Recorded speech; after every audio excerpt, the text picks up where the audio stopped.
Mute. I'll say it again. Hi, Okay. Howie. Hi, go. Ron. Hi, David. Hi. Hi, John. Hi, hey, Tim Fitzgerald. How are you? Haven't seen you in a while. Greetings, my good old buddy. It's good to see you, sir. Happy reunion. Thank Who are you you. talking to? I'm talking to Hermos. He's the one who said, hey. So where are How are you you doing, guys? Dr. Ledowitz? Where Hello, are you? Tim. How are you? Yeah, I'm very well. I'm out. I live on the southern border of Tufts University campus in Medford. Oh, I no like kidding. your sign on the wall behind you. Thanks. I'm representing BLM. 24/7. Yeah, Thank you. we need more people doing that. Where are you located, David? Framingham. Oh, so you're not too far away. No, and I settled here, practiced here, you know, never moved. That was it. Been in this, that's the problem. When you live in the same house for 47 years, the basement, we're either going to be able to clean it out pretty soon, or we're going to have 2 dumpsters, maybe 3. You collect, all your kids bring their stuff back from apartments and never come back to get it. Yeah, it's a problem. And Ron, you're out in, where are you located? Ron, hello? I don't know if he hears me. I Looks guess like he not. froze. And John, are you north, south? Where are you? I'm in Brookline. Brookline, okay. That's I'm close. I'm in Florida. That is close. Oh, I'm yeah. about You 5 haven't miles. I'm about 5 miles down the road from Trump. Are you really? You're further south? You're For north some of, reason, your audio's not coming in great.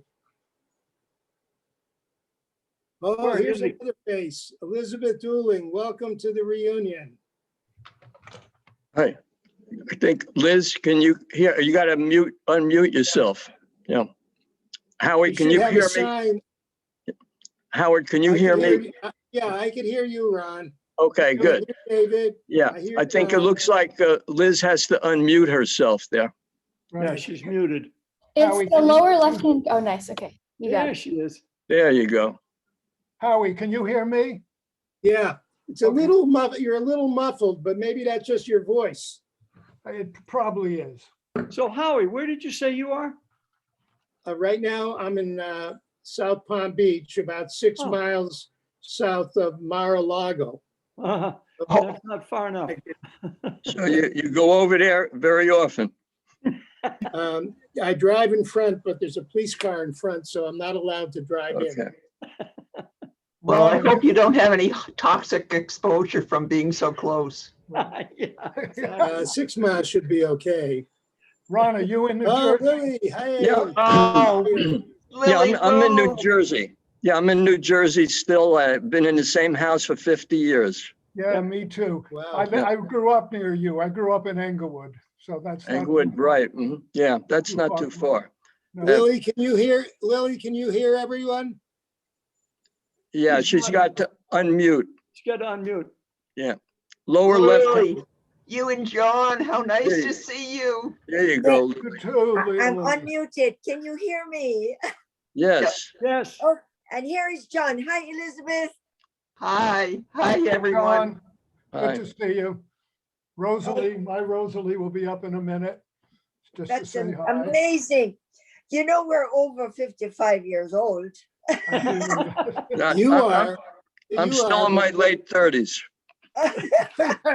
Lily, where are you now? Where are I'm you in- living? I'm in Cupertino, California, Okay.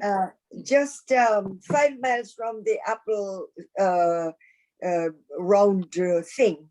Apple, right near south of San Francisco, about 35, 40 miles south. Very good. And you've been, We used to live in Menlo Park, which is about 12 miles north. And we moved down south between San Francisco and San Jose. So we're still within the area, really next to Stanford University. Excellent. What are you guys doing? Where are you? A lot of us are right around Boston still. Okay, all I'm in right. Framingham. Yes. Yeah, Yeah, so I'm in New number of Jersey, people- Billy. Number of people still are in the Boston area. I guess we couldn't leave or go too far from the medical school. Okay, well, it's safe. Eugene Healy. It's Hello, safe. Gene. Hello, Gene. Welcome. So, Turn so on- John, how many people did you get a hold of to join this reunion toast? The office tells us that there may be as many as 21 I who see. responded positively. We talked to a number of others who couldn't do it. And then many others, particularly a lot in California, just, no answer or phone disconnected and we just couldn't find them. You may be the only person from California that we've got on. Maybe not. Oh, well, we'll see. Well, Okay. John, Murray Weinstock had asked me if I could get in touch with you and I haven't. And so now he's here. So that's great. Yeah, I see Murray's name is up there, but I don't see the video or. Yeah, he's we un- gotta get his. Picture was up there Gene briefly. Healy, look at Gene. Gene, say something. Can we hear you? He's got to unmute. Unmute, Gene. Unmute. That, And Bob That- Brown. Oh, how nice to see him. Looking Oh. well. And Gene, left Yeah. lower corner. right, as Gene, usual. lower left corner of your screen. Takes a wife to figure things out. Oh, here comes Murray. Murray, we see your picture now. now we can hear you. Can you hear me now? Bob Brown, unbelievable. Okay, now you can talk. Okay. Gene Healy Yes, here. Can Murray. you hear me? Here's I am. Murray. Is- We can hear you. And Milt Pettipiece, Skip, our friend Skip from Pittsburgh. Hello, Milt. How about that? Liz, if you can hear. Skip, it's so good to see you. Ask Can Liz. everyone hear us? Yes, I can. Okay, Murray, welcome here. And I see Ben Daly, another old name. How about that? Well, this is even better than the phone-a-thons, isn't it? It's wonderful to see people in person. Yeah, Exactly. it'll work. We Hello, couldn't pull Ben. off the reunion. I think we would have had a nice turnout. Yeah. Now, can Yeah, you oh, I hear me do. talking? What? Anybody? Ask I'm Liz. sorry, I didn't hear you, John. Liz, can you hear me talking? Now we can, Gene. Yeah. You can Yes. now, Gene.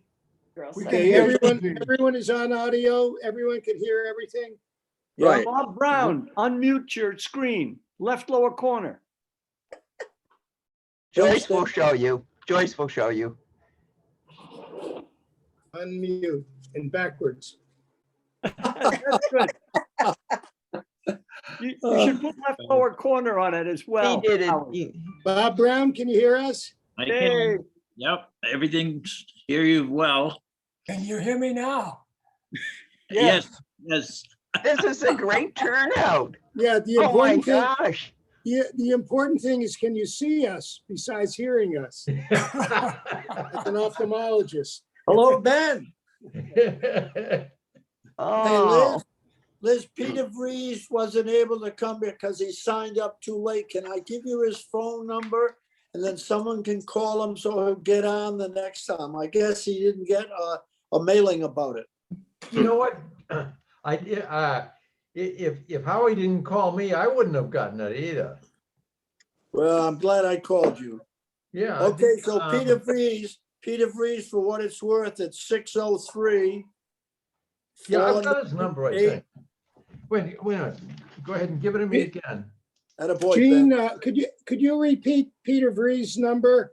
Yes, sir. 603 498 5433. 5432. No, I did- no, 4543 3.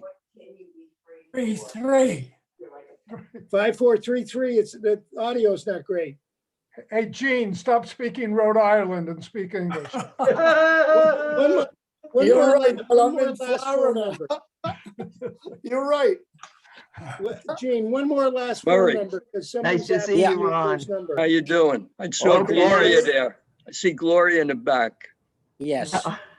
Speaking And of so Rhode Gloria Island, thing, and then Joyce, is Joyce there with Bob? Yes, she I'm is. here. Hi Yeah, there, Joyce. How are you? How are your boys? How are your boys doing? They're doing well. they're working. They're busy. And Bert, our friend from Colorado? Fine. Really? Where's Bert? Is that Bert Nolan? Hey, Gene, I have a different mobile number for Peter. oh, I have 498-5578. No, sir, that's probably Beth's phone number. Maybe it's Beth's then. Yeah, I just spoke to Did you? Okay. him.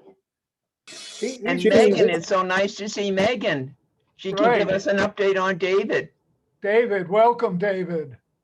You're a, as Liz said, you've come in as under the name of Megan. How are you, David? He's got to unmute.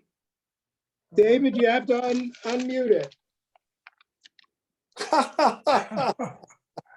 You're the man, Also, Art. is Bert, Lily, do you ever run Bert into Gallup, FOBA? Bert, can you hear us? Yes, I can hear you fine. Can you hear me? Yes, sir. Lily, Okay. do you How ever about Dave Green- run Dave into FOBA Greenleaf? dog? I can't No, hear we you. tried to reach him. We didn't reach him. Oh, How about George Hasiotis? Did you reach George? That was in, John Hermos was trying to do that.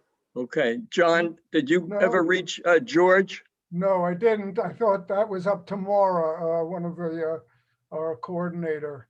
I There's didn't- another person, Steve Port. Can you hear us, Steve? Hi there, Steve. Hello, Howie, Steve. right left lower corner on your screen on your unmute. Some people. David, you're the man. How about David Okay. Greenleaf? Anybody hear from him in Maine? David's What was here, it? David Greenleaf. New Hampshire. Yeah, well, or Maine, No, I think it's Maine. Yeah. Maine. New Hampshire. Okay, Those, well, it's 20 of you. Want to get started? Yeah, John? Norway, Maine. Yeah, that's David. This says mute. You think everyone's on that's going to be on, John? No, I think there are a few more coming. hello, Elizabeth Dooling. Haven't seen you. Hello, for a I while. just am amazed what a wonderful turnout this is. It just is so exciting to see everyone. Let me reintroduce my wife, Rosalie, Hello, everybody. 53. Hi, Rosalie. Wow. Hi, everybody. Goodness. me. Hello. You've been It was with me. quite a while ago that we were dancing somewhere. Was that 45 or 50? That was 50. That was 5 years ago. 45 years ago. Right. Goodness me, everybody looks. Come on, cheap. I did take you. Oh, okay, I'll let you get on chit chatting. Rosalie is Reminding everybody. Rosalie and I have Reminiscing. lived in the same house in Brookline for 50 some years and Not quite. not quite. But it's been a great look. It's ironically, it's only 3 blocks from where Milt and Ted Parsons and Peter Clark and I lived during our 3rd and 4th years. Wow. I haven't, Netherlands You were- haven't gone too far. no, I have not gone But John, far. I think we should get started. And maybe you and I will just give a little brief introduction. You want to start or you want me to start? Go ahead. Could I ask John Hermos a question first? Sure. Yeah. John, do you remember the day you almost died on the mountain? Or maybe you've forgotten? I do not forget my fall on the mountain. Boy, I thought you were a goner that day. Anyway, you're here. I'm here. Thank you for rescuing me, Milt. I appreciate it very much. Okay, John, do you want to start or you want me to start? Go ahead. Okay. Well, we're happy to welcome everyone to our, this is actually the 56th year since we graduated from medical school. It's hard to believe that we have lasted this long, and it's been this long a period of time. We also can reflect on some of the great teachers that we had when we were in school. Teachers like Drs. Relman and Levinsky and Engelfinger, the Dean Sidney Gillis, and Stanley Robbins. I always remember some of those teachers as being great assets for us and for our education, and they're great memories. I live in Boston area now. I live in the Seaport. My wife and I, after retirement, moved there, and I occasionally would go to one of the restaurants. There were two restaurants on this Seaport. One was Anthony's Pier 4 that I never could afford to go to in medical school. Now I live 2 blocks away, but Now you can afford to buy it. No, I can't. You shouldn't be a doctor. But in any event, the school has gotten and continued to be a great reputation in many areas of expertise. And on the news, particularly MSNBC, we watch Dr. Bedelia all the time, who's director of the Special Pathogens Unit and is being quoted on COVID-19 all the time. The CTE, the Chronic Traumatic Encephalopathy Program, very valuable for some of the dementia types that are in post-football players. And also the Amyloid Center, which was started, I think, when we were there, but has blossomed into a major unit. One of my close friends, a physician, was short of breath, and they did a myocardial biopsy, and he ended up with amyloidosis of the heart. And one of the major centers is Boston University School of Medicine. That's where he's going for his treatment. I notice Bert is on, Bert Gollop. And we'd Hello, like to, hey, Howard. hey, Bert, we remember you very well. We'd like to pay tribute to you for being on the Dean's Advisory Board of the medical school for many years and contributing greatly to the medical school, and also for the endowed scholarship that you and your family have given. I also would Howard, like to thank. If I was a cardiologist, I would have given more. It's not too late. In any event, I also wanted to pay tribute or give thanks to Maura Coakley from the Development Office, who helped John Hermos and I tremendously get this off the ground. John and I both independently decided it would be nice to have a virtual reunion, and we are expecting about 20 or 21 people to attend, which is, I think, a great tribute to our class. We also like to thank the Alumni Office for helping out in this endeavor. So with that brief introduction, I'll hand it over to John, and then we all could say a little bit about our lives, or give a toast, or say whatever you'd like to say. We're all interested in hearing from everyone, and it's great to see everyone. And also, if you have some questions about people who are no longer with us, I think John and I have a fairly good handle on who's no longer here. Unfortunately, I called somebody for this reunion and spoke to his wife, and I didn't realize he was deceased. That was Ron Sullivan. I just learned that last night. He passed away in October. So we remember many of our deceased classmates. So I'll turn it over to John. He would like to say a few words. One other thing, we all have health issues, and I'm sure some have more health issues than others. And I think that probably it would be best if we don't discuss our health issues, because it probably can go beyond the 5 minutes that we all are allotted to. So here's John. Thanks, Howie. Yeah, what I call my organ recital, which again would go much too long. First, I want to acknowledge Liz Dooling for all the work she's done with the alumni office and with our class, and all the organization that she's done over the years. So here's to Liz, and here's to all of you. It's great. I remember my first day, or first day in the anatomy lab, meeting Lily, Steve Poor, and Dave Kelleher as my partners at the cadaver, and remember with fondness my room at the AKK house on Worcester Square, sharing a floor with Ted Parsons, Freddie Young, and Mike Capuzzo. So those days 59 years ago are just as clear to me as now. The recent ones, not so good. I stayed at home. I stayed in the womb after 2 years at Bellevue and 2 years with the CDC. I came back to BU as a GI fellow and chief resident in medicine, and then moved over to the VA, Boston VA, where many of us trained, and stayed there as a clinician for 30 years, and then as a researcher with the Cooperative Studies Program.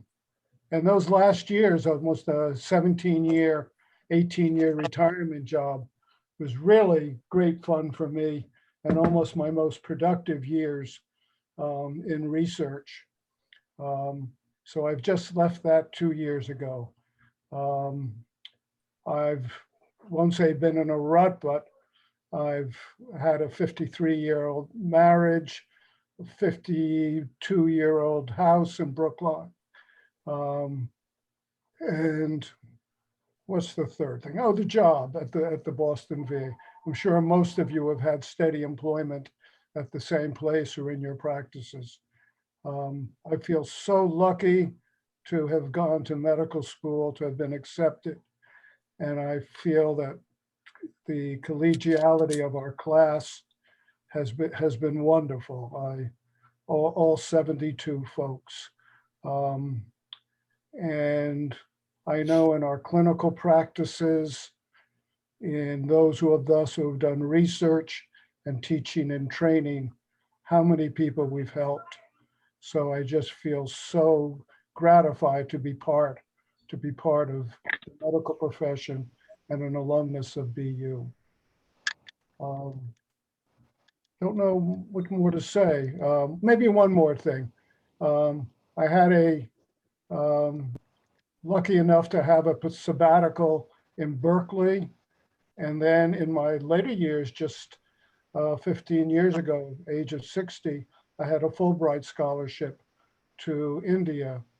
Nice. So both of those experiences really enriched my life and my family's life. So again, I'm terribly grateful for the career that started at BU Medical School.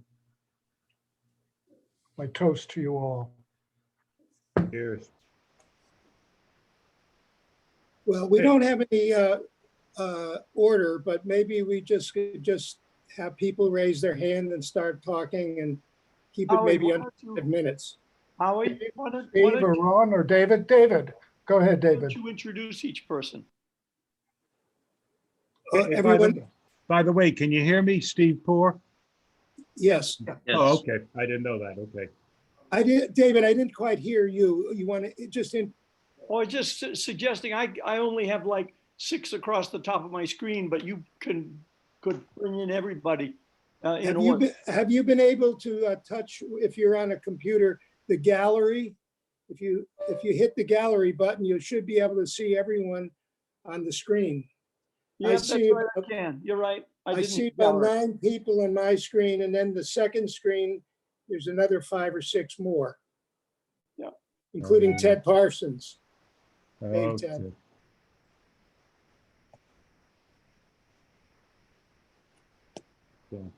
Ted has joined, Rosalie Meissner has joined. I just unmuted. And someone else about to join. Ted Parsons. Yeah. Twice. Hello, everyone. Connected twice. He looks like him. Go ahead, David. David Moore. Hi. It's Likewise, been a long time. BU was a great place to start. After BU, internship for 1 year, then 2 years in the Navy, floating in destroyers in the Mediterranean and Atlantic. Then Dartmouth Hitchcock for 4 years of orthopedics, and then practiced here in Framingham for 42 years. 55 years married, 56 years married, 52 years in the same house here. Or not, 50 years actually in the same house, and enjoying retirement at this point, and very grateful for the Elizabeth Moyer, the anatomy lab, all of the things which for orthopedics were really important for me. And I also want to do a shout out for Elizabeth Dooling, who continued to catch up us up on giving money to BU and keeping in touch with BU and the medical school. And the other day we drove through Worcester Square. What a difference that is. It's In what way? In what that way? and Johnny Corey's bar have changed a lot. Well, I know the building that I lived in went for $1 million. Oh, I believe it. Remember eating the pistachio nuts and watching Johnny Carson at Johnny Corey's bar after studying. The one person I miss a lot was my roommate, Doug Griswold, who unfortunately passed a number of years ago, as you're all, I'm sure, aware. And that's it.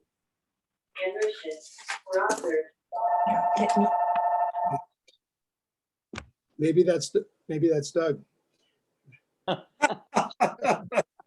From heaven.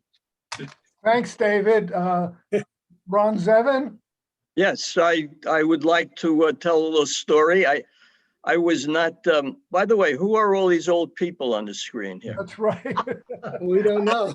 So I remember all of you as very young and vital, but you all look pretty good. And listen, we're just grateful all to be here today.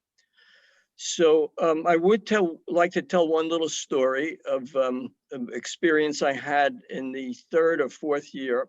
And I had pretty much made my mind up to go into dermatology.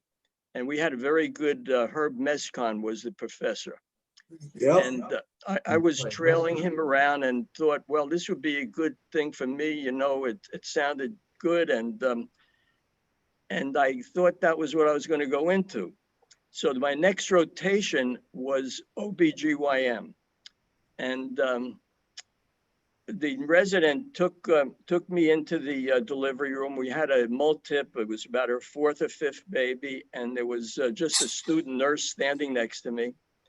And we got the woman up in the stirrups and she was ready to deliver. And all of a sudden, a big commotion came out in the hall. And he yelled, oh, the bus came in and runs out. The resident runs out and leaves me with this student nurse. So I said to her, do you know how to do this? She said, no, this is her first day also. So I said, well, I guess we better do something here. And the woman started pushing and I caught the baby and the baby started crying. And by that time, the resident just came back and said, hey, you know, you did a great job here. I said, I did? So, and everybody was happy and laughing and smiling. And I said, you know what? I think this is for me. So that's basically my first day of OBGYN. And that's what I ended up doing for 50 years and loved it. And I retired a few years ago and still enjoying life still. And I looked through the names of all the graduates we had. And I think there was only 2 or 3 of us that went into OBGYN. I know Russ Kelly did, but I think he died already. I'm not sure. Liz, do you know? Yes, he did. Yes, Russ he was died, out in yeah. New Mexico. Right. Yeah. Mhm. But I don't know anybody else went into OBGYN. I think most of us went into internal medicine or psychiatry or whatever. Anybody know anybody else went into OBGYN here? No. I guess it was just Russ and I. But anyway, I always appreciate it. It was a wonderful education, and all of you, I was in awe of all of you, and still am. Thank you. Did you clip the cord? Did you know where to clip or no? You know what? I didn't even know what the cord was at that point, but I The baby cried. That's the important but you point. know The what? baby cried. I did find out. I did clip a few cords after that. Yeah. Okay. That's great. Well, right next to you is Steve Poor. Steve. Hey, hi. hey, How are you? hi. Can you hear me? Yep. Yes. Can you hear me? I've had sort of a serpiginous career. I started out as a scrub tech, and I was scrubbing for this older ophthalmologist. Now, don't forget, this was in the antediluvian age. And so I was scrubbing for him with him, and I said to him, "Sir, what do you think I should do? What specialties should I go into?" Now, this was in the late 50s. And he says, "Son, remember, one day old people like to do two things." So I said, "What's that, sir?" He said, "They like to have a bowel movement and they like to see." So at that moment, I knew exactly which end of the body I was going into. And sure in hell, remember, we used to be able to take the interns place when we were fourth year medical students. My very first patient, I remember her name, Mrs. Needle. So I said, "Hi, Mrs. Needle, I'm Dr. Poor." She said, "What's the problem?" She said, "My boy, come here." So I said, "Come on." She said to me, I've got a problem." I said, "What's that, Mrs. Needle?" "I can't go to the bathroom." So at that moment, I remembered this guy telling me that's the major complaint of older people. Hence, I went into ophthalmology. I got that. Uh, On video. I don't know. Can you still hear me? Hello? Yes. Okay, so I could hear Ted Parsons. I had a private practice in Lowell, Massachusetts, and then I obtained a license from England because we were thinking about setting up a business in Hong Kong. And I went there and it didn't quite work out. The person with whom I was supposed to be a partner wanted me to be a bag carrier. And he didn't want me to learn Mandarin and stuff like that. So it didn't work out, but it came back and had a nice practice, Ted Parson knows, up in Lowell area. But in the meantime, Phyllis been married since 1960. And here she is. Let her take a look at. That's, everybody. can you see her? Hi, how are you? And Hello. John Horvos and Rose. I Yeah. love your background, John. Your Thank art. you. It's cool. Have fun, kids. Nice to see you, really. You It's too. wonderful. You too. So quickly, we moved to England and bought a place in Bath, England, and Old Georgian. And Phyllis lived there for 10 years, and I used to commute back and forth. I had a sort of a change in my lifestyle. I realized that life was short. And is Ted Carson still here? He can testify to this.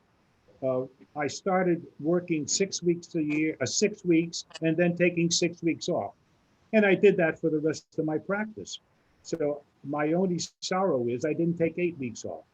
Consequently, I had a practice until 2016, but it wasn't the end of the world. But I realized that time is something you can't buy. So basically, that's it in a nutshell. Retired, got 4 children, and one of our daughters, have you ever heard of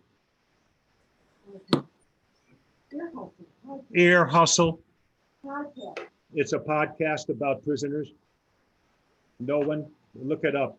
It was the #1 podcast in the world about 4 or 5 years ago.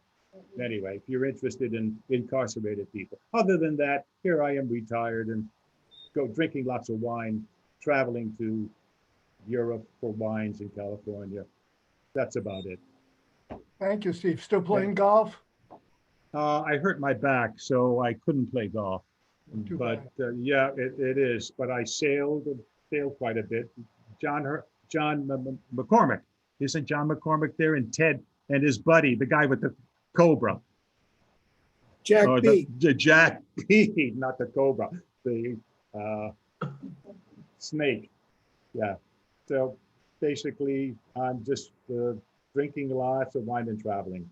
Gloria? Thanks, Steve. But also I did spend 3 months in India on Can my you own. arrange this so they can see more people at the same time? Okay. Anyway, I spent 3 months, John, in India, the largest eye hospital in the world. Lived there for just, as I said, 3 months and did surgery 6 days a week. Was phenomenal. It's funny we didn't run into each other. Well, I was north, up near the foothills of the Himalayas Right. for 3 months. Yeah, I don't know where you were. I'm kidding. In Yeah, the south. okay, yeah, well, you know, medicine is a small. Liz, welcome. Liz Dooling. Gene, Liz, you're up. Want to say a few words? Oh, sure. It's great to see everyone. As you know, I had some contact with you over the years when we were doing the phone-a-thons, so it was fun to catch up with people then. But of course, you talk to the first people, and then by the time it got to the end of the list, you know, I had news to pass on, and so it was a sort of a little bit of a telephone game. But anyway, it was fun, and it was great to hear how people have been and where they've gone. I've been pretty much stuck in one place, or stayed in one place, I should say. After I did general pediatrics at Bellevue and Montreal Children's, I did pediatric neurology at Mass General, and I've been practicing there and also at Boston Medical Center for quite a while, and did some neuropath at children. So I've been in the Boston area now for over 50 years and have lived in the same apartment for 52 years. And so things I'd like John, at the same house in Brookline, he and they're staying in the one place. But although he had those little diversions to India and the other places he went. Anyway, I'm still seeing some patients with the video visits, which is always technically challenging in my particular case, but it's fun to do. And so that's pretty much what my activities are right now. Great, thank you. Liz, are you the last one still working of us? Yes, I am working. Yes, I mean it's sort of, I come in one day a week to do the visits, and I have contacts, and it's a schedule, sort of a PRN schedule to some extent. Although during the pandemic, obviously, I was doing everything remotely, and I wasn't expected to be in the trenches with everyone else. Who I must say, two comments about medical school now. I think it's absolutely fantastic that students are still applying at BU. It was up something like 27% applications this year, and nationwide something like 17% more than last year applying to medical school, which tells you that people are very hopeful and optimistic considering the situation with the pandemic. It's to me, it's fantastic. I mean, it's one thing to do Zoom visits at my age with people who have tics or headaches or something like that. But to be in the ED with people, do you put them on a ventilator? Is there a ventilator? Do you take them off because there's a more appropriate person? Those life or death decisions, the ethical quandaries that are faced with the people, the junior people, to me are absolutely amazing that they're being expected to live through it and to continue and have a family and provide for their families and not get them infected and have them die or whatever. And then the other is, unfortunately, we've had diversity at the medical school, and there have been a number of different pathway programs to promote underrepresented people entering the medical school. But I think it's clear when you look at the statistics that the number of underrepresented minorities in medical schools has just been creeping up at a very, very slow rate. And I think here in Boston and in Massachusetts, it was very clear that the minority people were the essential people taking the tea and really in the trenches. And so I'll get off my little political platform now, but I think that we were very fortunate. We had wonderful experiences at the Boston City. We were required at that time, as you remember, Ron would say, 6 deliveries a year to get your licensed. And so now they don't even have these kinds of requirements. But at our time, you were supposed to have proven that you had delivered 6 babies when you finished. But anyway, times have changed. So Liz, since you're the only one working, maybe we could take up a little, everybody chip in a little bit and we could get you to retire. What do you think? Oh, you know, I always feel badly because I don't have 900 different hobbies and stuff. And of course, when things were open, you could go to the museum and concerts and you could travel. I have one sister who actually made it to all 7 continents in her time. But at any rate, I used to like to travel. It's just everything has gotten so much more complicated. And now with the pandemic, it's closed us in a lot. You're doing great.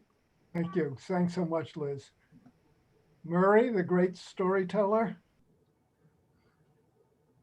Murray Weinstein. Murray. Murray, you gotta unmute. There he is. Murray Weinstock. Yes, to unmute. Benedict Daly. Hi, Benedict. Hi, Ben. Hey, Ben. He's muted too. No, I'm not. How about Okay. Lily?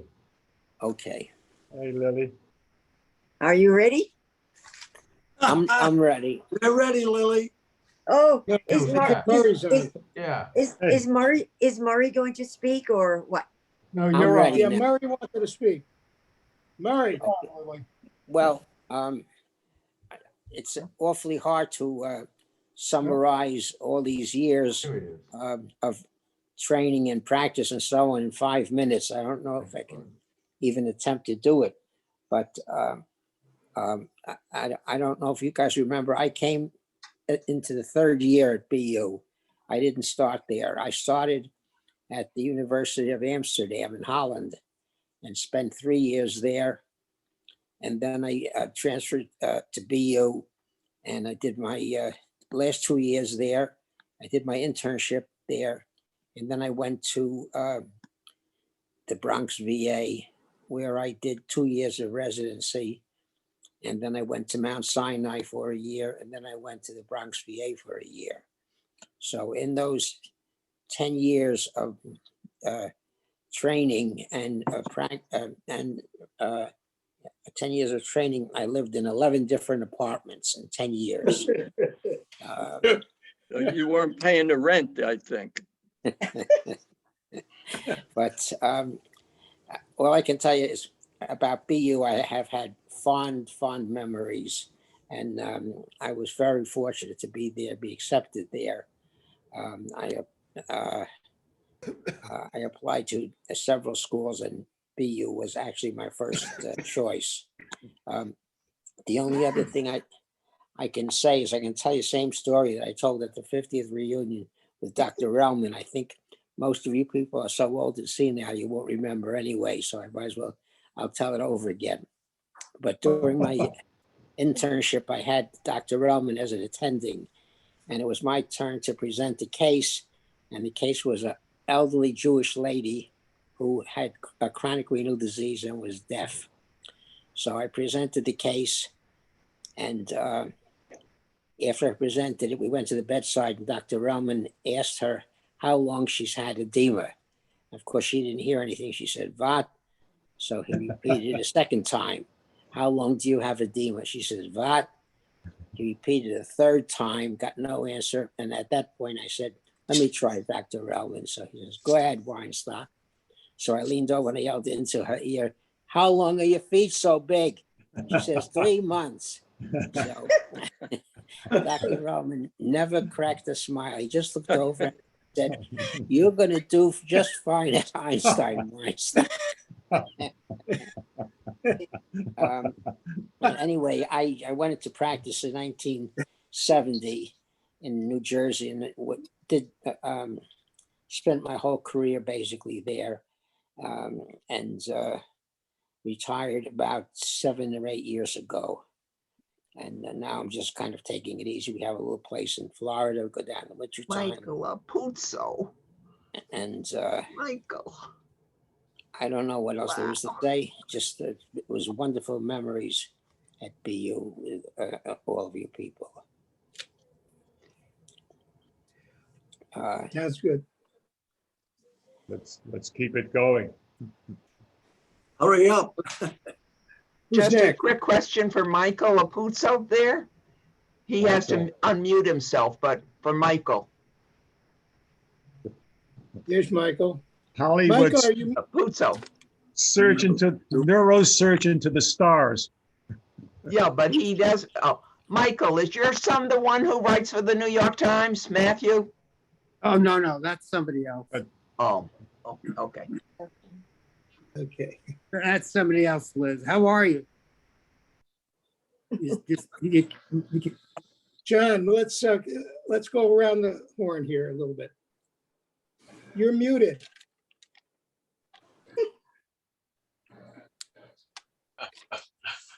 Okay, how about Ben Daly? Ben Daly, do you want to say something?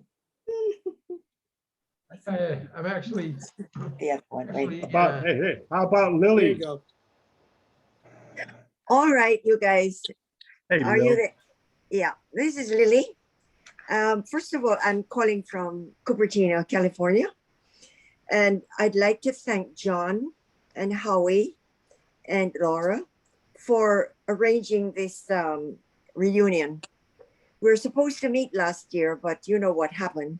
And it is really a pleasure to be included, that we're alive and we can at least say we're here and be thankful for our education and what we have done in our lives. So when Howie's always such a fine person, very kind and keeping track of us. And I do appreciate that, Howie. And I remember at our 50th, you invited us to your home after one of our days to be a host at your home. So it's if I didn't thank you enough then, I am thanking you now for your hospitality. Just going back to our early days, I have been like a gypsy. I was born in Jamaica and I've been on the road all my life professionally, came to Boston, went to school at Boston University, then went on to Toronto to the Hospital for Sick Children. Then I came over to Stanford for a fellowship in hematology oncology. And I ended my career as the sub-chief of pediatric hematology oncology at the Kaiser Permanente Center in Santa Clara. That is the arc of my career. But I keep going back to where I came from. And I think about our anatomy. And John, Steve Bohr, and Kelleher, we were 4 at our cadaver. And I'll never forget that first day when you guys thankfully marched up to the freezer to bring down this stiff. I was scared to death and I didn't know what was expected of us. But we finally found out over the next 3 months what Dr. Elizabeth Moya meant to us. She hung over our heads, looked at us and said, when we were messing up our dissection, "You are raising hell with that rat tooth." And I thought for sure I would die because she was always zeroing in on what we were doing wrong. Anyhow, I remember Eddie McCarthy, wonderful, very nice man who really took us under his wings. If nothing else, he could recognize us as freshmen because we were stinking of the formaldehyde. And there was Eddie McCarthy, always with a kind face and his hands in his pocket, always with reminding us how to hang in there and to not despair. I remember also the feeling in anatomy where everybody thought, oh, we're not going to make it. But we did somehow by all of us gathering together for dissection. And that made a big impression on me because probably that was the first time in my life I ever saw a dead body.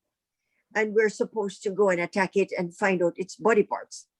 Well, I think, John, I'll jog your mind. We lost several days trying to find out that sac behind the stomach, only to find out that our Jose cadaver had had gastric cancer and they had sutured up whatever it was we're supposed to find. I'll never forget that. Anyhow, after our first couple of years, it was quite traumatic. Every 2 weeks we had an exam. And I thought this was quite punishing. And we all, Elizabeth, my association with you, we worked in the library. And Miss Turner would remind us that if we wanted to be served, we must serve ourselves. If we wanted to be served as kings, queens, do everything we want for ourselves. Oh, what an advice. She was a very severe lady who made sure that she kept all her books in place and that we were not going to lose any of them. So, and I'll never forget also Dr. Marston, very kindly Dr. Marston, microbiology. And so I go back to those formative years and thought, I don't know if we'll ever graduate throughout this, but we actually, somehow we did. We then marched into our clinical years into BCH, which was a zoo. And it was the best best experience any one person could ever have, because we were thrown in to see all the dregs and all the trauma and all the horrible things of Boston that would come. And for excitement, us undergrads would go and watch in the ER, and the poor harassed resident would say, grab this tourniquet, put it on. And we didn't know which end to go. But that was our training, and we were forever grateful for all the things that we learned through those years. After Boston, I went on to Hospital for Sick Children to do a senior residency in pediatrics. And I just backing up to say that size mattered to me, because my patients, if they were so large and so inebriated like the drunks in Boston, I couldn't manage them. So I went into pediatrics and went to Hospital for Sick Children. After that, I got a fellowship, an NIH fellowship to Stanford. And I did my postdoctoral fellowship in Pete's Hem-Onc. And I've had a wonderful career at the Kaiser Permanente Medical Center. I've been associated with the Stanford University Medical School, and we work together in the clinical National Cancer Institute clinical trials in Pete's Hem-Onc, and that I really learned a great deal. I retired, can you imagine, 21 years ago when the millennium was turning. And John and I, my husband John, he's Swedish, he's still here. We are living in a retirement community in the area, in Cupertino, not far from where we used to live. And it's a very vibrant community. It's a life plan consisting of independent living, assisted, memory, and skilled. I have volunteered my time as a person on the board of directors. I've been the president of the board of directors for the past 6 years, and we are dealing with the healthcare center. This community is really an equity owned. All the people who live here own their membership entitles them to like a cooperative living. But it's very exciting. I'm still listening to the grand rounds from Stanford. I'm hanging in there, trying to see what's going on. And it's a very challenging and exciting things to keep me on my toes. So with that, I'd like to say I'm eternally grateful for my education. And in the past few years, I have established an endowed scholarship in the memory of both my parents who left long ago. But it was through their inspiration and support that I was able to go through this kind of grueling education. And at the time, they probably didn't expect women to finish. And I clearly remembered someone telling me I didn't belong because I was taking somebody else's spot. But I thank that person because it made me determined, come hell or high waters, I was going to hang in there. So with that, I'll just say I survived it. And thanks again, Howie and John, for doing this and seeing all my classmates. Thank you. That's it. Lily. We're all enriched by having you as a classmate. Thank you. We'll drink to that, John. Cheers. Cheers. Cheers. Cheers to you, Lily.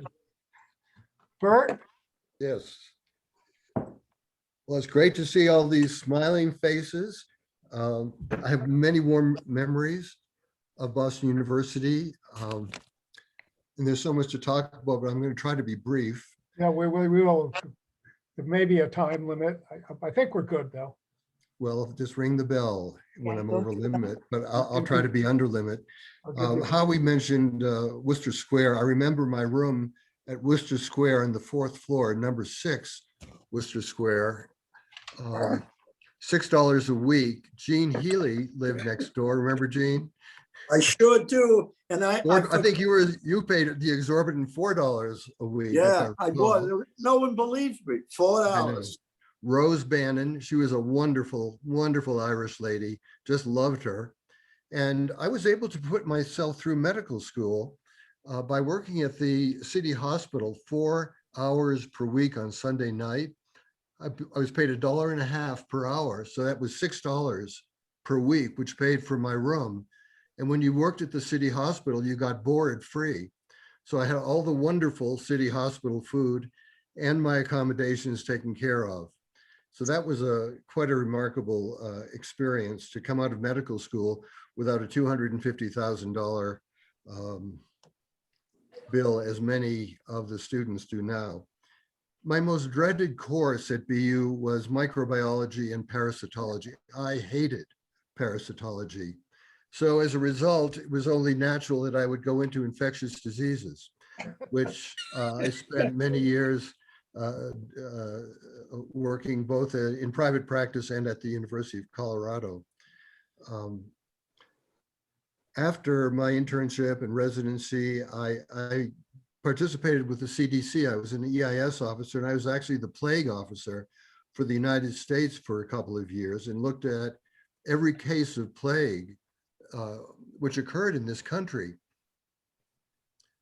But plague was not of great interest to me, and private practice was, so I left the plague aspect and finished my practice after almost 50 years, retired 5 years ago. At the present time, though retired, I'm still involved with HIV work, and I joined a group which is headed by one of my former patients, a guy named Donald Messer. He was the president of the Iliff Theological Seminary, United Methodist Church in Denver. And Don was my patient he was a general medical patient for many years. And I didn't have many, but Don was a great guy. And when I learned what he was doing, I said, you know, I really should participate in this. Don set up a program in India whereby he worked with a fellow student who he had known when he was a student at the Methodist University in Chennai, India. And as a result, we now go to India every year, usually in January. We didn't go last year because of COVID, and hope to go this year, in January of 2022. And we served the underserved people there with nutrition and education and medication, trying to help these people to survive in circumstances that are truly unbelievable. Those of you who I've heard have been in India, Steve, you mentioned you were there. India is an incredible place. The poverty is extreme, the wealth is extreme, and unfortunately the two don't blend very much.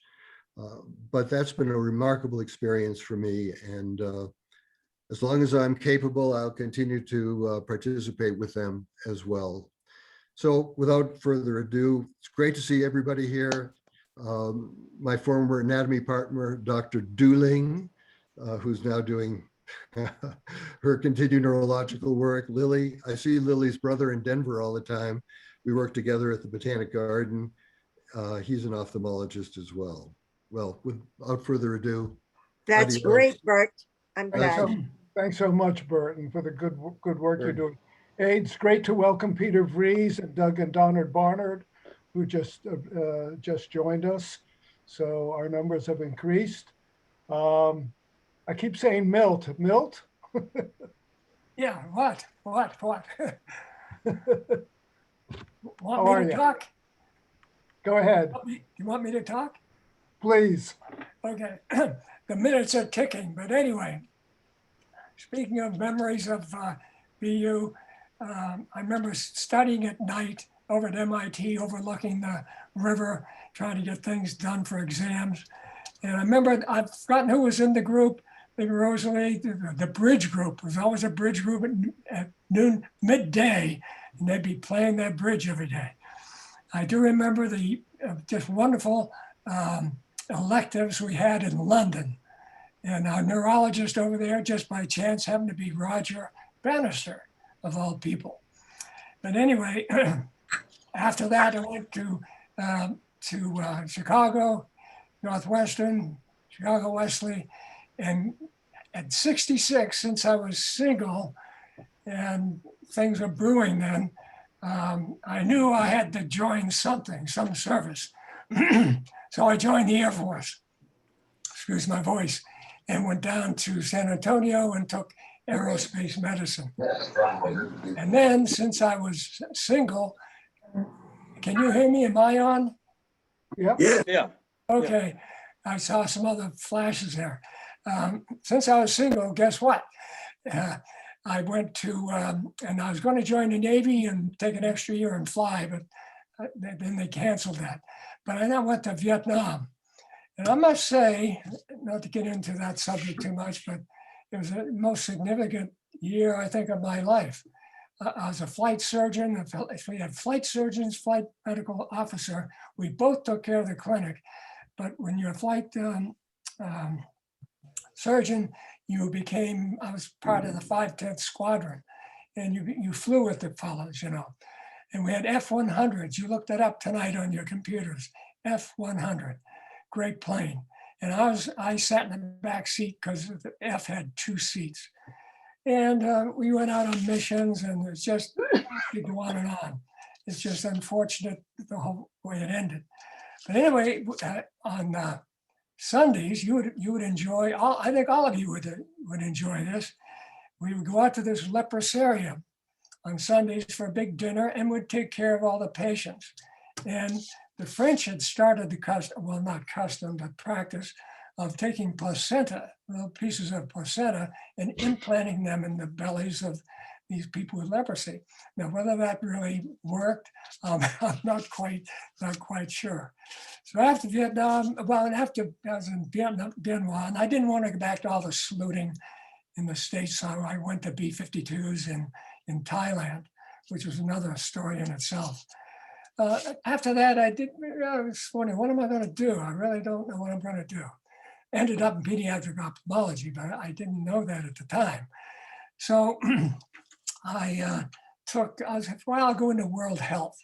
So I got a master's of public health and tropical medicine at Tulane down in New Orleans, and then a fellowship in tropical medicine down in Panama.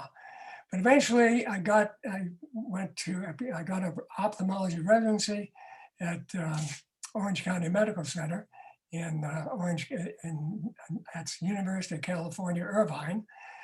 And then by chance, one of my fellow residents didn't want to go and do this pediatric ophthalmology residency in Pittsburgh. So I went, and lo and behold, that's where I ended up. So I took a year doing that, and then I thought, well, I'll go to Maine, but there weren't enough children up there. Steve might appreciate that. And so I stayed 22 years, but then at 62, I said, well, that's enough, because the insurance companies, maybe you all remember that, they were paying us less than it cost us to get a patient in the chair. So I've been retired now for 22 years. I just can't believe the luxury. it's just amazing. So I get to go to Maine. We go to Maine where we still have a cottage where I'm from twice a summer. And I just want to expand on John's fall.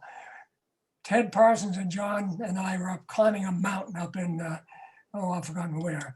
And it was this very narrow, steep, downhill, boulder studded path. And all of a sudden there's this blur coming by, and John came, he had tripped, and he did a couple of somersaults and went 10, 15 feet and never hit his head. So if he hit his head, I don't think he would have been here today, or he wouldn't be able to express himself like he is. And speaking of that, I want to thank Liz for all those calls, all those years. And I could go on, but it's just great seeing everybody, and I've enjoyed this very much. Gee, great. Thanks, Milt. Very good. Okay. All of us to see you. And we'll go to Providence, the Providence College contingent, Jean and Dave. Jean, you want to? Yes, sir. John, thank you. I'm really, Hey, Jim. is Dave Greenleaf here? I can't Yes, believe it. indeed. He was always up there in the main woods, but listen, it Who is are the four of you? Bernie Hand and Boy. Bernie, David Greenleaf, Chuck Ashworth, who only knew in the surgeries, and myself. There were four of us. We were Providence College classmates, and we all came to BU Med School together. And from a history background, my father graduated from BU in 1935. And so it was always a big fan club when we'd be brought up to Boston when we were youngsters. And but what happened as time went on, I went into Our Lady of Providence Seminary for about 4 years in Rhode Island. And I was about to go to Rome. And I came home to my father, Joseph Healy, class of 35, and said, I'm leaving the seminary. And so he acknowledged that. And then I went to Providence College, where I met Dave Greenleaf and the Palm, Bernie Hand, and went up to the medical school. When I went up there, my brother Paul Healy, was one of the surgical residents at the Boston City. And he used to come over to our anatomy lab with all our classmates. And he was like a big brother to everybody. I'm sure some of us would remember Paul when he was there, when he was the chief resident of the city. So I fortunately got on to Dr. Burns' service after 4 years of medical school. And I was married in my third year of medical school to Dorothy Brown, who actually died in 1981 with 6 children for me to take care of. But we really loved our residency. There was nothing like third surge in the Boston City Hospital. And when I finished my training, by then I had John, Susan, Betsy. I had 4 young children, and I had a cousin who was a big shot down in the Pentagon because I was worried that if I got drafted, I'd go somewhere I didn't want to go. So I went down to see him, and they said, "Oh, Gene, we're going to take very good care of you. And I see you went to Boston University, etc. But by the way, where are you doing your surgical training?" And I said, "The Boston City Hospital." And he said, "Well, do you want to go to Vietnam the first year or the second year?" So I went to Vietnam the first year. And one of the highlights of that for our class, when I was in Saigon, I had relatives in Saigon who went to the Vietnamese hospital. And they were telling me about this surgeon who had a very first-class Vietnamese hospital. And it was Pho Ba Da. And so I went to the hospital, and Pho Ba Da and I became close friends. And I used to go up there every month and do surgery with him in his hospital. And I think I don't know if he's living, but I think he then, after the breakdown, was in the West Coast, but I'm not sure about that. But that was one of the highlights from the medical school point of view, was meeting Pho Ba Da over there. When I got out of the military, I came back to Rhode Island, and I went into practice with, again, my brother Paul, who had was the surgeon in Rhode Island. And You may remember there was Frank Schauberg who joined us, and Richard Warren, who was on the tough service, he joined us also. So we really had a great team of surgery in Rhode Island. My brother Paul back then actually was one of the first around to start a freestanding surgical center in Rhode Island, and we just had a great way. One person I forgot to mention in medical school was Bill McNary. Remember him? He was our anatomy professor. Well, he was from Towissett Point down in Rhode Island on Narragansett Bay. So we used to see him often down on the water that we did a lot of sailing with. And I know poor Bernie Hand is passed on, but he used to sail with me when we used to go up to Marblehead and race up there in my third year of medical school. So over the last 40 years with a group, some of my former BU guys, we practiced general and vascular surgery in Pawtucket, Rhode Island. And I retired in 2006. I've had a couple of hits. I had cancer of the prostate problem, which I'm well over, it was cured. But the latest is 2 weeks ago, I had a lumbar laminectomy for severe sciatica, which was just totally disabling. Maybe it's my penalties of running the Boston Marathon 10 times and all my Bermuda sailboat racing. So I'm well, though otherwise absolutely well, but I'm recovering from this surgery. I'm actually doing quite well, but it's a little more of a hit than I thought. We have 8 children now with my second marriage of Pauline McDowell, whose husband was a cardiologist and then died of a cancer of the liver about 6 years after Dorothy did. So we had the Healy 8, and they're all doing well. And fortunately, everyone is blessed in good health. So I thank you folks for setting this up. I missed Bernie Hand. As you know, he died quite a while ago, but he was the chief of anesthesiology at Cape Cod Hospital. We used to see him back there with his wife, Betsy. So thanks for having us on. And it's great to hear everybody's voices, and we'll all stay well. Thank you, Howie and Liz and John. Thank you. Thank you, Gene. It's good to hear from you. And next on my screen is Robert Brown, right next to Gene. Bob, you want to say a few words? Bob, you hear? Oh, yes. Chris? Yeah. I retired this year because of COVID.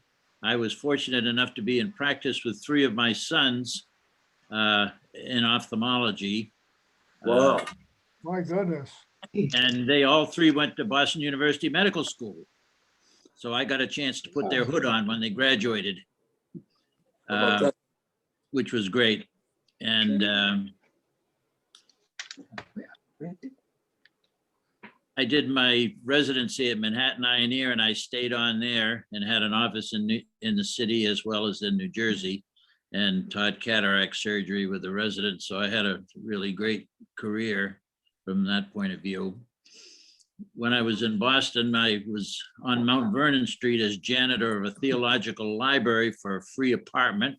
Joyce and I had just gotten married before I started med school, and Steve Poor used to drive me to school different mornings, which was a blessing. And I carried up your refrigerator up those narrow stairs, Yeah, I remember that, Bobby. Yeah, right. And I worked in the biochem lab for Dr. Wotus for the 4 years, which was very nice because I was a chem major. It just so happened, however, that Joyce had his son in 4th grade in Milton Elementary School. So I think that's how I got the job. But we're very appreciative of everything that's gone on, and we certainly have enjoyed this event. I'll leave it there. Well, thanks, Bob. How about Ben Daly? He's another one on the screen that I have. Ben, have we heard from you yet? No, I mean, I'm still working a little bit. I made the rounds. I went to Texas for a year, came back and spent 25 years at Tufts. Got recruited to BU in thoracic surgery and spent 10 years at BU and retired at the end of 2012. But having retired, I spent every Friday morning at BU helping out with their thoracic cancer conference. And then, yeah, and then, so I've been around the campus, needless to say. And then for the last 3 years, the Brigham called me 3 years ago and asked me if I'd come in and teach the thoracic residents and mentor the junior staff. So I've been doing that for the last 3 years, 1 day a week. Although for the last year, it's been Zoom, Zoom. Zoom morning, Zoom in the afternoon, and Zoom several days a week. So it's just, I'm just grateful to be here. I'm grateful that, we've all gotten through this COVID mess together. And hopefully things will get back to normal in the very near future. So other than that, I'm just enjoying life and enjoying my family and actually getting together with all my kids and grandchildren next week. Those are the important things. That's great.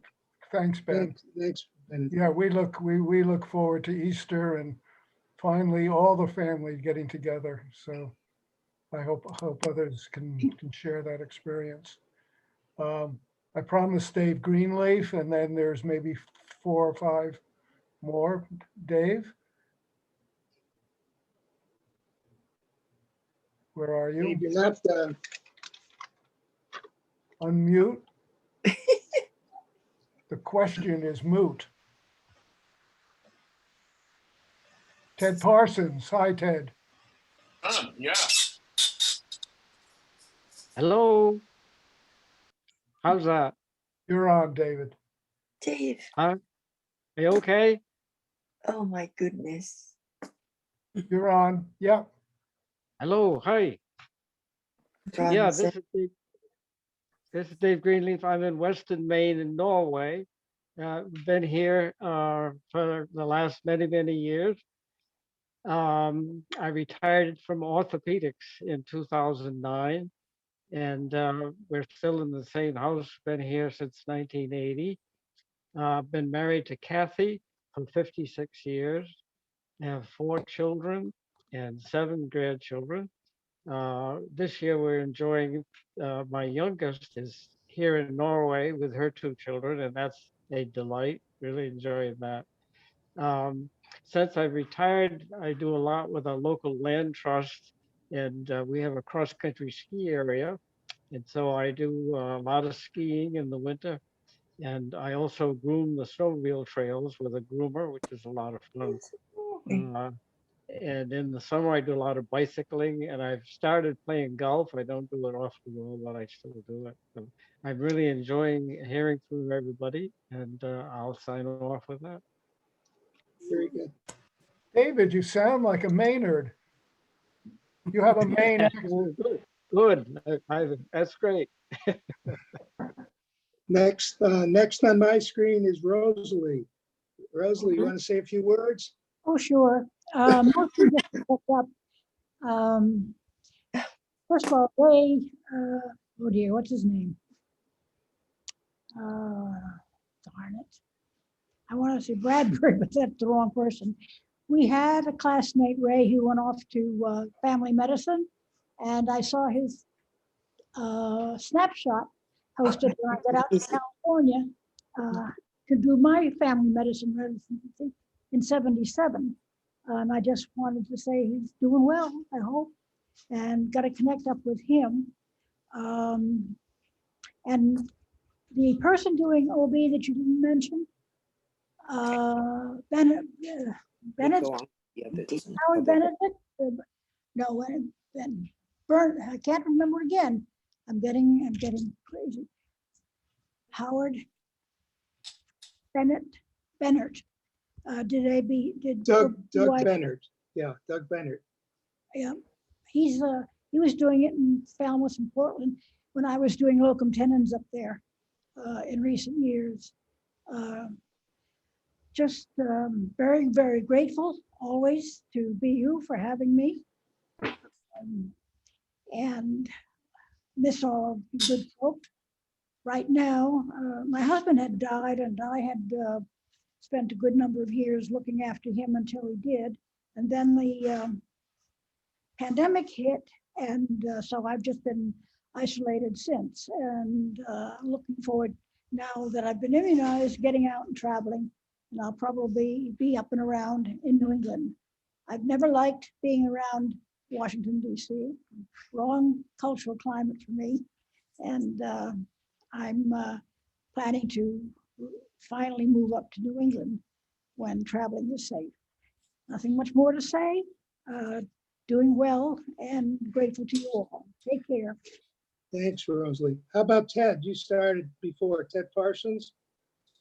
Want to say a few words? Sure do. Am I not muted, I hope?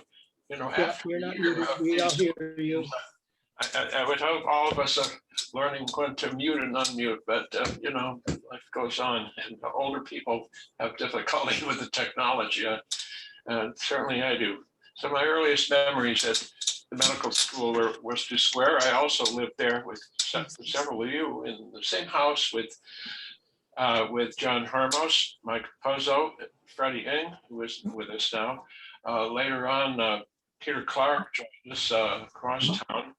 And I used to bicycle from there in Brookline into the medical school in our third and fourth years. Remember one of those trips that we did with Milt Pettipies, I think he'd referred to it, was climbing Katahdin. And I think John is the one, John, you were on that and you were boulder hopping and having a little difficulty with that going down the mountain. I don't think at the medical school, it was kind of rough that first year. I wasn't sure I could make it. And I had worked for a couple of years before to save up some funds to go. And I remember my first paid job there was at the library at the evening for $1.05 an hour. And I also remember working as a phlebotomist. Got off early mornings at Boston City Hospital. So anyway, after internal medicine training, I really wasn't sure what I wanted to do. We'd had some lectures from a physician named Ken Bird. He developed eventually a program called telehealth, telemedicine, connecting Logan Airport with MGH. And that's the forerunner of the telemedicine that any of you participated in today. So moving on, after finishing up there, I did get into a fellowship at Mass General, which was very helpful in promoting my career. I moved up to Lowell, where I, from time to time, encountered Steve Poor. I learned a lot about drinking Chardonnay from Steve. I didn't know much about white wine from another, but we went on a ski trip out to Vail once, and we went into a liquor store, and it's a whole row of these. I said, Steve, what are all these bottles? They all say Chardonnay. I said, oh, God. There's a big story there. I thought they were all the same. Well, I learned. And I remember seeing Steve Poor. I got up there late one day to Alta, I think, and he's sitting there holding his head. He's fallen down and hit his head. He kind of disappeared for the rest of that trip. I've enjoyed his company from time to time. And so I got into the TB clinic as one of the things I did in pulmonary medicine. And I recall that, as I'm sure many of you do, the least enjoyable course at the medical school was at 1 o'clock in the afternoon, right after we'd had lunch, and the hyperglycemic tide, it was in public health. And I said, how boring is this? And here I am. I ended up still with my toe in the water in public health, in a sense, running the tuberculosis clinic, the greater Lowell area. Now, nobody else wants to do that anymore. Most of the docs in the communities around town have retired or moved on or been shut down by the pandemic. But we've contended with the catchment area, with Lowell, Lawrence, and surrounding communities, and a fair number of cases, particularly the Gateway community. We have the people coming from broad Africa, and many Cambodians. They're now second generations in Lowell, but a lot of them come through because they've had exposure in their early life and they have to be screened. And they have a fair number of active cases from time to time. And I've had good contact with a John Bernardo. If you in Boston medicine may know of him. He's at BU and pulmonary. He also is sort of the for the state a referral person for division of TB in the public health. So that's what I'm still doing, half day a week, and it's a nice bookmark in the week that many experience now under the pandemic. Retired one day is the same as another. It isn't that way at all for me. I have that, and then I still participate in a virtual chorus, and that's another night a week. And keep up with my daughter, who's in LA, and have helped her fund her own condominium. So, and she'll be coming out to visit. Haven't seen her in a year, but I'm pretty happy here. It's been strange this past year. I've been probably as little affected as anyone could be by the pandemic, partly because of things I've described. And I just want to close with giving a shout out to John and Howie and Liz for organizing this, and to Maura Coakley, who's been very, very interesting to me. She's arranged a tour of the needle. I don't know if you're aware of that. It's the Northeast Emerging Infectious Disease Lab on Albany Street. But anyway, that was it's a building that will survive if there's ever a nuclear attack. Unfortunately, it's well built, let me say that. But so I've enjoyed that, and my other interactions with those of you who I've seen from time to time since our graduation. So I'll close with that. Thank you, Ted. Thanks. That was Thank you. interesting. How about Mike Opazzo? Yes, let's listen Mike, to the want to say something? neurosurgeon to the stars. Mike, you're on mute, Mike. Okay. Hey, not to interrupt. I'm sorry, I have to run to a wine tasting that I'm giving. I appreciate all the legwork that everyone has done to get this ball off the ground. And I hope after the plague leaves that we can all get together somewhere and have a party. I wish Sounds you all good. the best. All right, be well. A lot to Thank talk you, about. Steve. Great Lots to to hear talk much. about. Mike, That was Steve. wonderful. Take Great care of to yourself. see you. Bye now. Before Michael? when Michael comes on board, I have to thank Ted and Milt and Peter Clark for introducing so many of us to skiing. And was really like an ethnic thing that I don't know, it's politically not correct to call people WASPs, but these kids, these guys skied from a young age. And then there were us ethnics from New Jersey and New York who never skied. So they would take us up skiing, Dick Spector and Dick Spector and I don't know, Bert, I don't know if you came, and me and others. And we were pathetic. And these guys were so good, Ted and Milt and Peter Clark.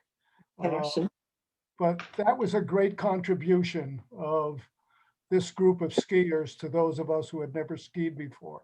So thank you, guys. Appreciate it. Welcome. Mike, are you on? Michael, Peter Vries. Hi, everyone. Hiya, it's- Peter. Michael, you're not. It's great to see you all. Michael doesn't hear. Michael.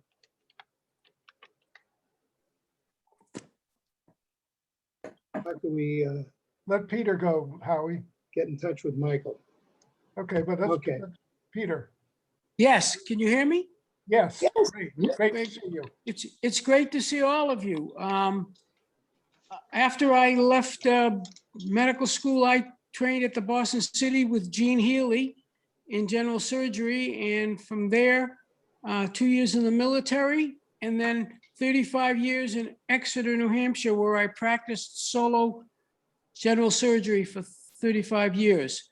Retired since 2005 and living the life here in Florida for most of the winter, and then back up to now Plymouth, Massachusetts for a few months in the summer. I hope to get to see all of you in the near future somewhere. And it's great to see Milt Pettipies. I've become a classic car collector, and I always remember Milt's 58 Impala. I was very envious of him. Great to see all of you guys. Thanks, Peter. Thanks, Peter. Michael, are you Am I able on? to hear? Yeah, you're on now. You're Am on. I on now? Good. Thank you very much. And Okay. thank you for, whoever did this organization. It's just wonderful and it's very touching. And I want to begin because of my Catholic background. I have to confess, I have no business being here because I shouldn't have graduated. I'm gonna confess that I got a pass on biochemistry and I got a pass on pharmacology.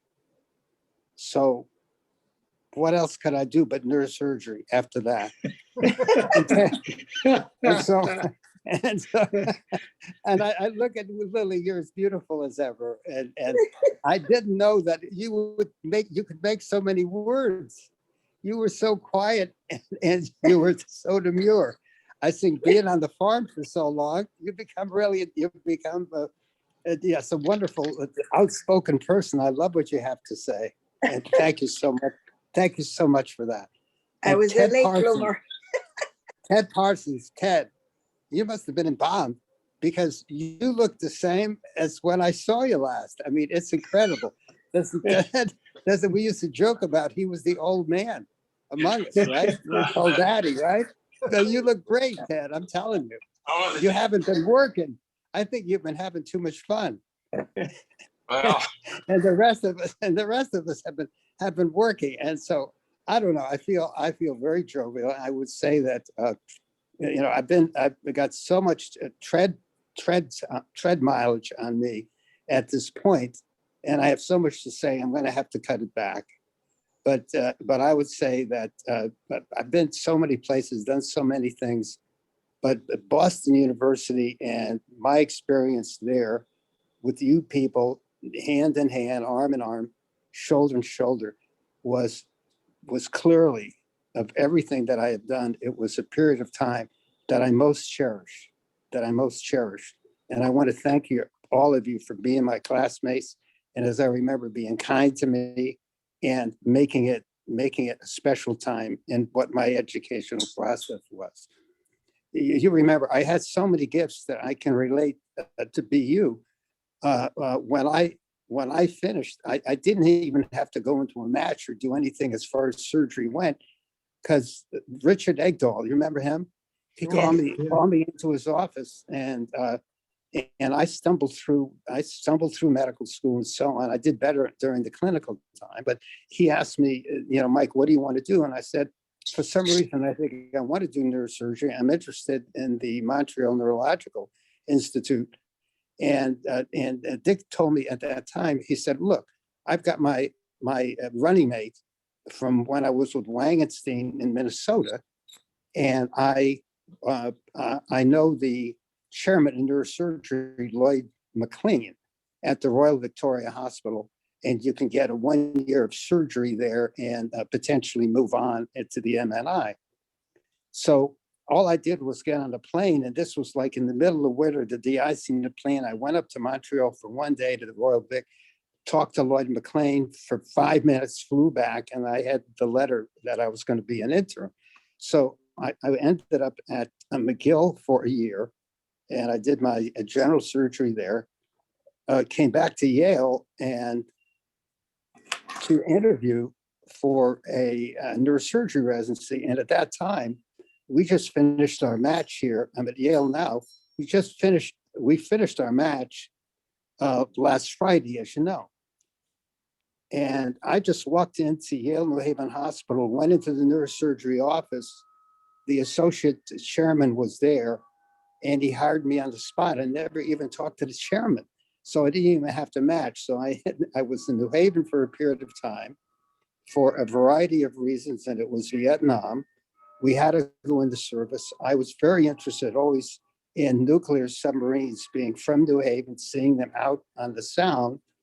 And so I was able to spend a period on nuclear submarines. And what I had was a training period for a period of 6 months in New London, in the submarine school there. Got schooled in submarine and deep submarine warfare and nuclear reactors, et cetera, which was very important for me in my application of that to neurosurgery later.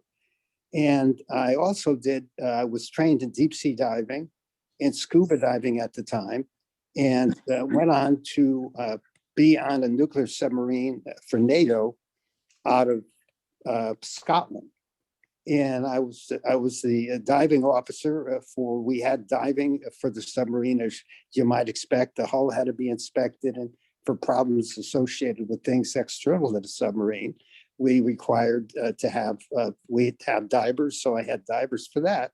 And so I made a total of 4 3-month submerged patrols, 2 of them up under the polar cap and over the northern tier of Russia, and then 1 into the Mediterranean and through the Dardanelles into the Black Sea for a period of time.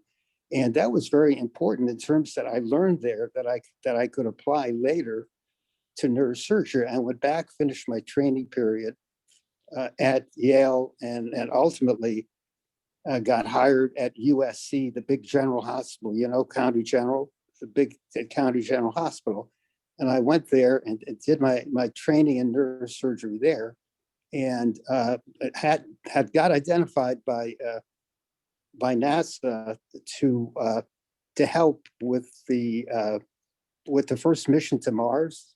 The first mission to Mars was 1977, and that was the Viking mission. And so I did work with NASA out of the Jet Propulsion Lab for a period of time before I went back to work at USC.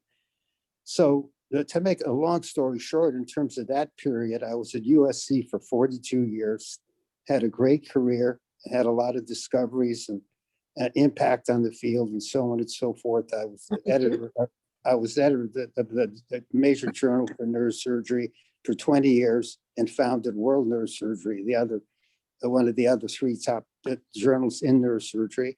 And then in 1975, I decided that I had done enough actively in neurosurgery, and I stopped doing really any kind of major surgery years before that. But I did a lot of radiosurgery, and I wanted to come back home to New England. And so I did. I came back to Haddam, Connecticut, where I live at this time. But you can't keep an old warhorse down. So I'm spending a lot of time at Yale. I have an appointment on the Yale service where I mentor everybody from the chairman, who's a former student of mine. So from the chairman down, and MD, PhD students and so on. I'm very active there. I just gave a talk on organized neurosurgery to the PhD students, residents, and other medical students this morning. And then I'm also on the staff at Cornell, Weill Cornell in New York. And I have the opportunity to go down there and do a lot of work there, and at the Rockefeller Neuroscience Institute in Morgantown, where one of my former students sort of directs that. So I'm sort of keeping myself busy, but at the same time enjoying being by the Connecticut River and and enjoying my old age and relative good health, relative good health. And it's just a joy for me to see all of you and all of you doing well and have had very sort of illustrious careers. I feel very proud to be part of our class of 65. Thank you so much for everything that you've done for me and inspiring me during the course of my career. Thanks so much. Thank you, Mike. That's Thanks very so nice. much. I'm sorry, John, I didn't mean to interrupt. I'm very proud of your career, and I know all those other members of the class are. You've contributed tremendously. So thank you. Howie, before we go to the Barnards, I did get to speak to Dave Garvin, whose birthday is today. So he was celebrating with his family. Dave was a professor of pathology at Georgetown. And before that, head of laboratory medicine at the Bethesda Naval Hospital. He's been married for 56 years, lives in Ashton, Maryland. He has a home on Cape Cod and is there most of the summer. Hobbies are biking, swimming, spectator sports. Loves baseball, loves the Sox. He wishes his classmates good health, continued success, and his best wishes to all of us. That's Dave Garvin. I also spoke to Hernan Mendez.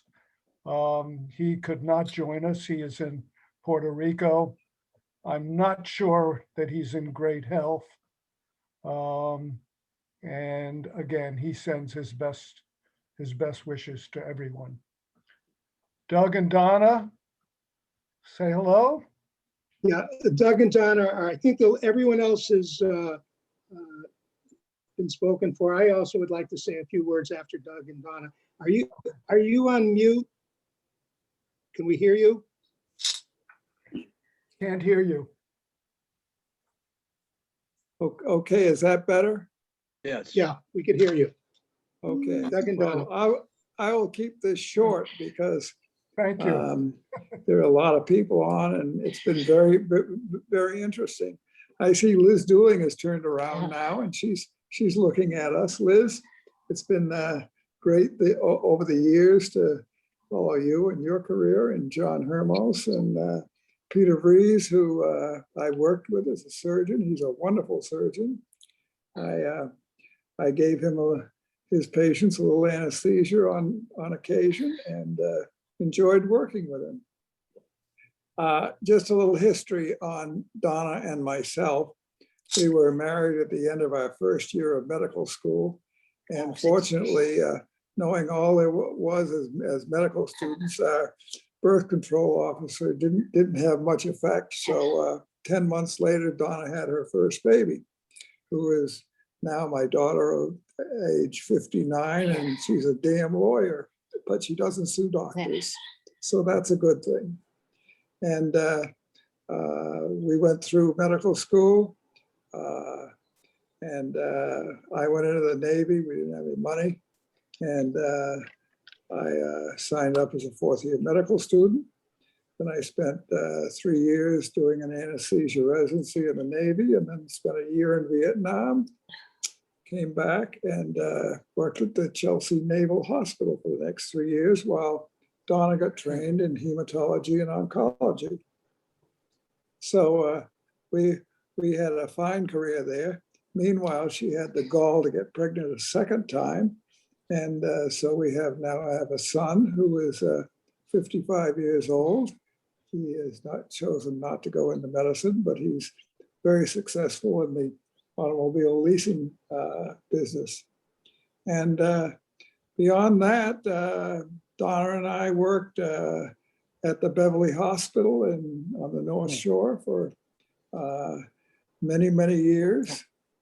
And I left that in 1995, I think, and went to the Exeter Hospital in Exeter, New Hampshire, where I met Peter Vries, and worked with him. And I worked for about 10 years up there. Then I retired. Donna followed her practice of oncology and hematology for a few years after that, and then she retired. 2006. So we have enjoyed retirement since, and I bought a place down in Naples, Florida, where I play golf at, and that was our professional career. Unfortunately, Donna has come down with multiple sclerosis, and she is now in a wheelchair, but she continues to be mentally alert, and we still enjoy life. And we've moved to a retirement community from our golfing community, which certainly takes care of us. And beyond that, New Hampshire too. we do go up to New Hampshire 4 or 5 months a year during the summertime and have a lovely place up there, and we're very fortunate. My daughter also has a place up there, and my brother has a place up there, so it's sort of a family compound. But we've enjoyed it, and we've enjoyed life, and Boston University has been a very important part of our life. They got the two of us through medical school, and we're just so grateful to them. We have started a scholarship with Boston University, and they might be on the list to get some of our estate after we die. So we're very pleased with Boston University and John Hermos. Thanks, Byron. It's really nice to hear from everyone. If you don't mind, I would like to say a few personal words myself, since I did a sort of a general introduction. But in any event, I'll try to be brief because I know it's the end of the day. But I met my wife in Boston. She was an IT worker for IBM. I was a cardiology fellow at the time, and a friend of mine who was in Boston City fixed me up. He said he had 2 names for me. So I said, well, I'm busy. Why don't you give me the 2 names and I'll take out both names the same night, 7 to 9 and 9 to 11. He said, no, I'll just give you 1 name. So long story short, I ended up marrying Carolyn. 25 years go by, and we go out to dinner with this couple he's a physician in Boston. And I told him I'd like to have the second name, but he didn't remember it. In any event, I trained in cardiology at the Brigham, the West Roxbury program, and my mentor and professor was Dr. David Littman, professor at Harvard, who many of you may recognize as the originator of the Littman stethoscope. And that was a good time there. I opened practice in my hometown. I went back to Long Meadow, Massachusetts, and Western Mass, and opened up in Springfield at Bay State Medical Center. First day back in town, I had 1 patient that was transferred to me from a surgeon. And I spent about 4 hours on the patient, and I went for a tuna fish sandwich at the cafeteria. There was a little doctor's area, and I said, I'll have a tuna fish sandwich. The woman looked at me and she said, Howard, what are you doing here? And I said, I'm a doctor. So she said, I don't believe it. It was my 6th grade teacher from elementary school. So it was quite a roundabout thing. I opened up with 1 doctor, 1 nurse, and we ended up with 12 doctors and 90 employees, which was the largest private practice of cardiology, I think, in New England. I was an associate clinical professor of medicine at Tufts for 38 years. And after I retired, I taught at BU in the clinical introduction to clinical medicine course for a few years, 2nd or 3rd year. I have 2 children, Sarah, who's a manager at Lexia, which is an educational software company. And my son, Ben, is a pediatrician at Cornell Medical Associates, and he's an assistant professor of medicine pediatrics at Cornell. One of the joys of my life was to have the dean of Tufts hand me his diploma, and I ended up handing the diploma to my son. I've been living in Boston Seaport area, and I winter in South Palm Beach. I try to keep active after my retirement by going to cardiology grand rounds at Mass General every week in order to keep up with the younger cardiologists. I'd like to make a little comment. During the course of my practice, I had mutual patients with two of our classmates.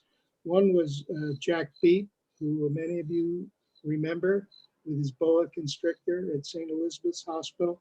He was a cardiologist at Cape Cod. Unfortunately, he passed away a number of years ago. And the other one was Don Rottenberg, who was a nephrologist in Hartford, and we had a number of mutual patients together.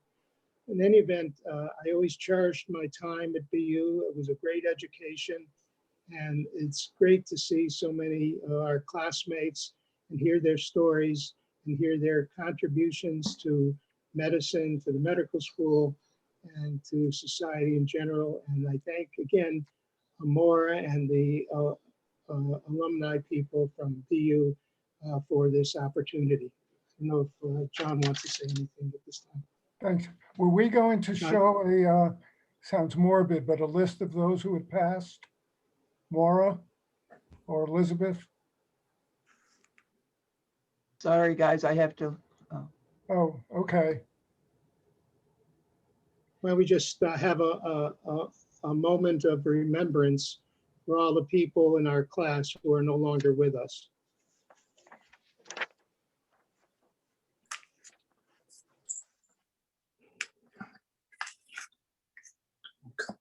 I remember them all. Mm-hmm. Yep. Oh, my goodness. Do I remember most of them? John, anything else you'd like to add? No. Or anyone else? Does anyone else want to add anything? The only two people who I thought would be with us, Bob Kennerson and Jim Howell. I know Bob still practices psychiatry. Jim is retired, still living, I think Bridgewater with his wife Marlene. I thought they'd be with us, but I'm sure you all remember both of them. Sorry, I have to leave. It was great seeing you all. We're about It's great to see everybody. We'll do it again for the next reunion, but hopefully not virtually, maybe in Boston. Next time in Boston. Hey, Howie, before you sign off, you and John, yes, this is Lily. I just had two questions for clarification. Jack Beat had that snake called Snavely that always hung from the tree when we're out there, and also got lost behind the radiator in Boston City. And that's number one. It got lost at St. Elizabeth's Hospital. The boat Was got it really? lost in the air conditioning ducts. Yes, yes. And the other point I'd like clarification, if Milt Pettipies is still on, was it his 58 Impala that was stolen while he left it running as he went to buy some onions in the Washington Street area? Was it Milt's? Oh, Yes. That's all. there you go. Does that sound familiar? Hey, That was- Lily, Yes. I left it running. That was the third time it was stolen. I wish I had it today, obviously. But anyway, they did find it. He'd be a rich man. When they did find it, it looked a little low in the rear. So they opened up the trunk and it was full of boulders so it wouldn't spin. Well, that stayed in my mind. Thank you, Milt. I have a little addendum on Jack Beat. Apparently, a number of years ago, he used to like to go out on his little dinghy boat on Cape Cod, and unfortunately, one day they found the boat, but they didn't find Jack. Oh. While we're telling little stories, this lovely lady, Lily Moo Young, she would not dissect the face. She found it too horrible. So when the three of us dissected the face, just to look at little medical student dissected the groin. By the way, John, I I have suppressed that. By the way, I have regards. Some of you may remember John Nigro. John was in our class and he ended up one class behind us. But I went to play golf outside of Boston one time and I got matched up and John Nigro was in our foursome. So I always remember John. He became an emergency room doctor at Norwood Hospital outside of Boston. He's a colorful character. Yeah, that's He right. would often, we were both single in medical school and he would fix me up, but he would never say Howard Ledowitz. He changed my name to Howard Lido. And because he knew all the Italian people in the Boston area.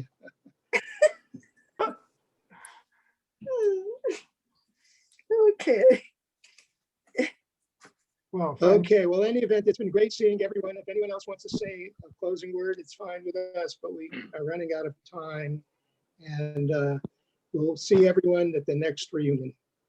Keep well. Keep well, Howard. Thanks a lot. Thanks a Thank lot you. for having us all. Good. Thank you. Thank Okay, you so much for take doing care. this. Bye. Thanks, all of you. Bye.